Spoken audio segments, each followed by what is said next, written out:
For today's video ay magluluto tayo ng apritadang manok. So, igigisa na po natin ang ating bawang.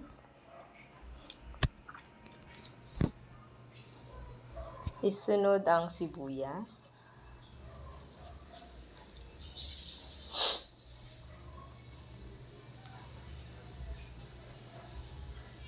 Lagyan po natin ng patis.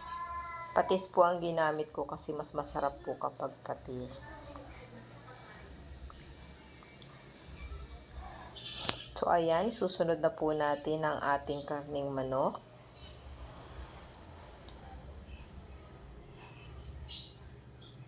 Haluin po natin.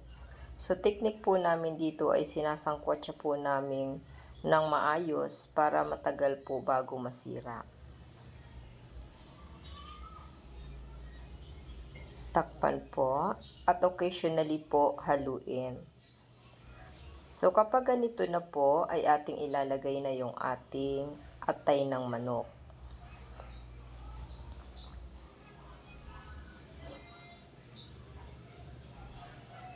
Haluin po ulit natin.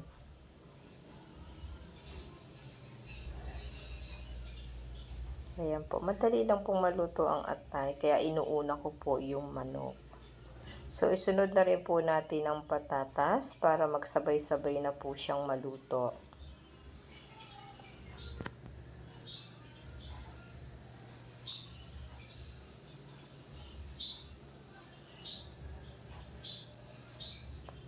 Lagyan po natin ng cubes, bell pepper,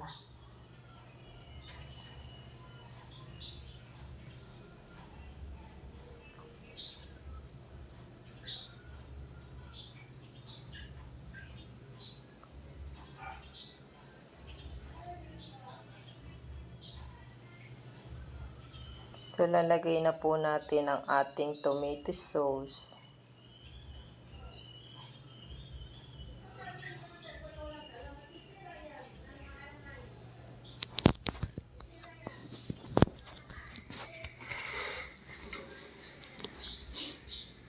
Haluin po ulit natin para will incorporate ang ating mga halo. Ganon din po ang ating tomato sauce. Lagyan po natin ng oyster sauce.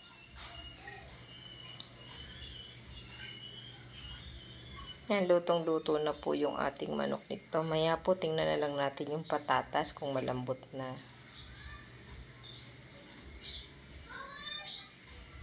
Haluin lang po nating mabuti.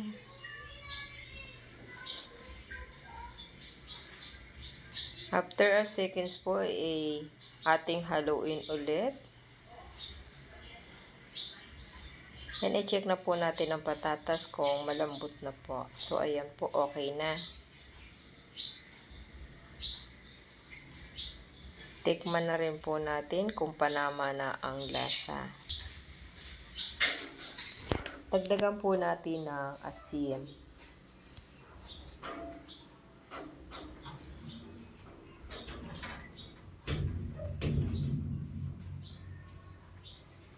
Haluin lang po ulit natin.